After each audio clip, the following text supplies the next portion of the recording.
मित्रों, हस्तरेखा सामान्य परिचय का जो हमारा 10वां अध्याय है, इसमें हम हृदय रेखा के बारे में आगे और चर्चा करेंगे। तो हम देखते हैं कि ये हमारे हाथ में एक हृदय रेखा है। अब हृदय रेखा के द्वारा हम व्यक्ति के मन में उत्पन्न होने वाले भावों के बारे में जानते हैं। जैसा कि मैंने पूर्व वर्णन किया है कि कोई व्यक्ति हमारे सामने जब पहली बार आता है, तो उसको देख करके हमारे अंतःकरण में जो विचार आते हैं और उन विचारों के प्रादुर्भाव के कारण हमारे मस्तिष्क के अंदर जो संचेतना आती है, उसके द्वारा हम विचार इत्यादि बनाते हैं। क्यों? क्योंकि व्यक्ति जब किसी से परिचय होता है, उसको देख करके उसका कार्य हमें करना है, नहीं करना है, किस प्रकार का व्यवहार करना है, ये सब बातें जो होती हैं, ये अंतःकरण या हमारे चित्त के द्वारा ऐसा हम सोचते हैं। अब जैसा हमारे हाथ में हृदय रेखा का निरूपण होगा, वैसा ही हमारा व्यवहार होगा। या मूलतः में सामान्यतः भाषा में यदि मैं कहना चाहूं तो व्यक्ति के व्यक्तित्व के बारे में हम पूर्ण जानकारी जो है वो हृदय रेखा के माध्यम से प्राप्त कर सकते हैं। अर्थात जो अंतःकरण रेखा है, जिसे हम हृदय रेखा कहते हैं, ये बहुत ही महत्वपूर्ण रेखा होती है।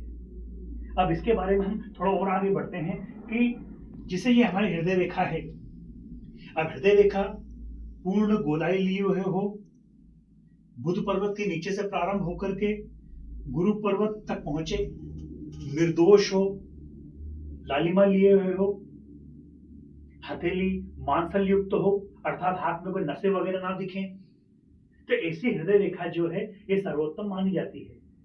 इस प्रकार की हृदय रेखा जिस किसी भी व्यक्ति के हाथ में परिलक्षित हो, तो ऐसा व्यक्ति बहुत व्यवहार कुशल होता है। ऐसा व्यक्ति सामान्यतः क्रोध नहीं करता है, बहुत सोच समझ करके आपसे चर्चा करेगा, बातें करेगा और धैर्यपूर्वक, कुल मिलाकर के ऐसा जो हृदय रेखा है, इस प्रकार के हृदय रेखा वाले व्यक्तियों का मूलतः स्वभाव धैर्य होता है कि धैर्य से सबकी बात सुनेंगे। और ये सर्वविदित सत्य है कि जिस व्यक्ति के अंदर भी धीरज है, धैर्य है, तो निश्चय ही उसका गुरु पर्वत और बुध पर्वत दोनों ही बलवान होंगे। जैसा मैं चित्र में दर्शा रहा हूं, ये गुरु पर्वत हुआ आपका और ये बुध पर्वत हुआ। ये दोनों ही बलवान अवस्था में यदि हुए और इस प्रकार की हृदय रेखा हुई, तो ऐसा व्यक्ति बड़ी से बड़ी विपत्ति में भी हिचकिचाता नहीं है। कड़ी से कड़ी बातें सुनने के बाद भी, बहुत बुराइयां सुनने के बाद भी उसके चित्त पर लेश मात्र का अंतर नहीं आता है।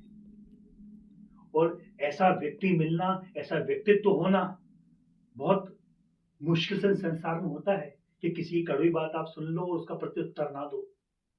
तो ऐसा व्यक्ति मानसिक रूप से बहुत शक्तिशाली होता है और ऐसे व्यक्ति संसार में सब जगह विजयश्री इत्यादि को प्राप्त करते हैं। अब यदि यही हृदय रेखा आपके हाथ में हो और इसमें इस प्रकार से मोर पंख जैसे रेखाएं दोनों तरफ निकली हुई और ये रेखाएं विवाह रेखा को ना छू रही हो, कहने का तात्पर्य यह, विवाह रेखा बिल्कुल स्पष्ट हो, ये रेखाएं इस प्रकार से मोर पंख जैसी बनी हुई हो, तो ऐसा जो व्यक्ति होता है बहुत खुशमिजाज व्यक्ति होता है। कठिनतम स्थिति में भी मुस्कुराते रहना इसका स्वभाव होता है। जहां पर 10 लोग बैठ करके बहुत गंभीर चर्चा कर रहे हैं, वहां पर भी व्यक्ति हंसी मजाक इत्यादि करता रहता है, अपितु बहुत चतुर होता है।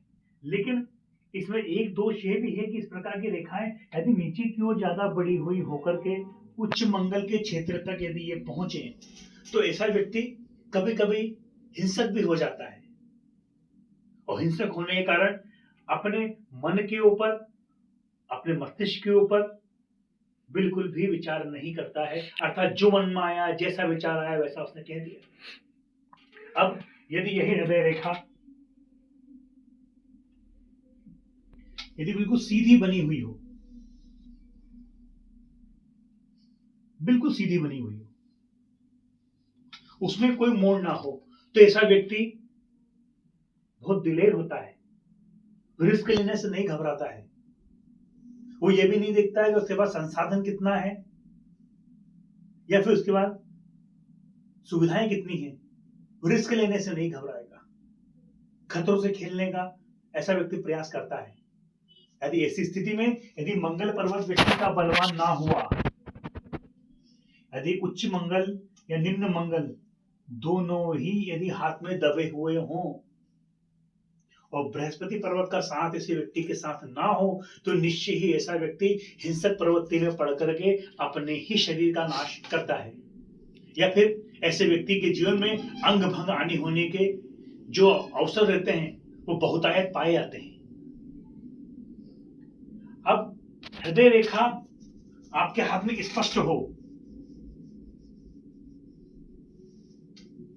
कि हृदय रेखा आपके हाथ में इस प्रकार से स्पष्ट हो, उसमें से कोई एक रेखा निकल करके गुरु पर्वत की ओर जा रही हो, अर्थात एक जो पहली रेखा है वो शनि पर्वत और गुरु पर्वत के मूल में जाए और दूसरी रेखा निकल के गुरु पर्वत या फिर कहें कि गुरु पर्वत के नीचे की ओर आए, तो ऐसा व्यक्ति बड़ा साहसी होता है। कठिनतम समय में भी ऐसे व्यक्ति के पांव नहीं डगमगाते हैं। कठिन से कठिनतम स्थितियों में ऐसा व्यक्ति अपने बुद्धि और विवेक के द्वारा उस समस्या का सामना कर लेता है।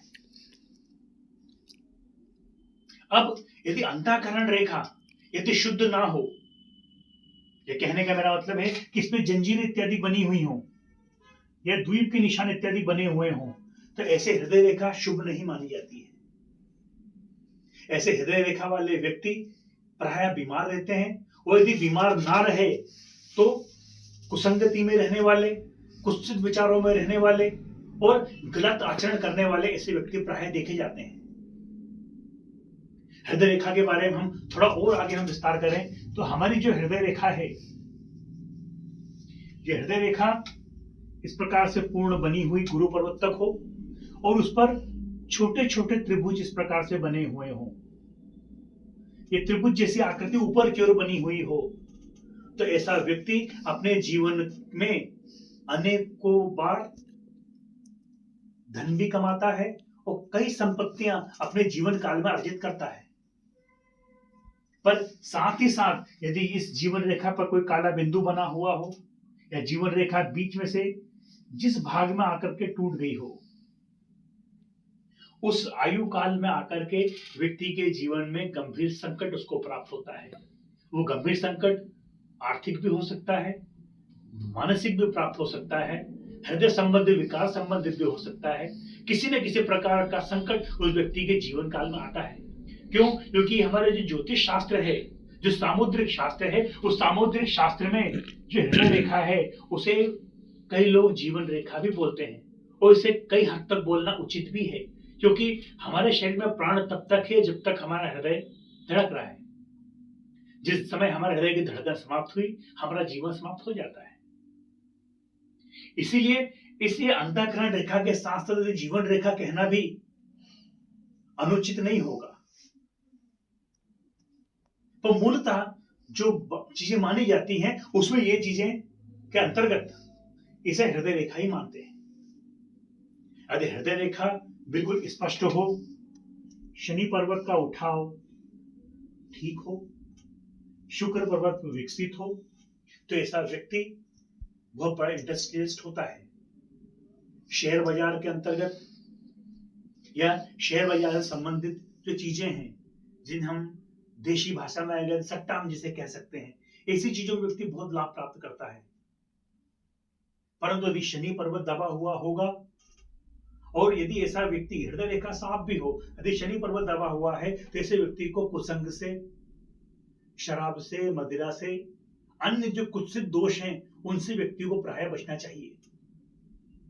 तो हृदय रेखा के बारे में हमें इस 10वें अध्याय के अंतर्गत कुछ प्रकार हमने जाने। आने वाले समय में आने वाला जो हमारा एपिसोड रहेगा, इसमें हृदय रेखा से संबंधित अन्य जो बातें हैं, अन्य जो महत्वपूर्ण योग हैं या दुर्योग हैं, उसके बारे में हम चर्चा करेंगे। तब तक के लिए भैया जय श्री राम।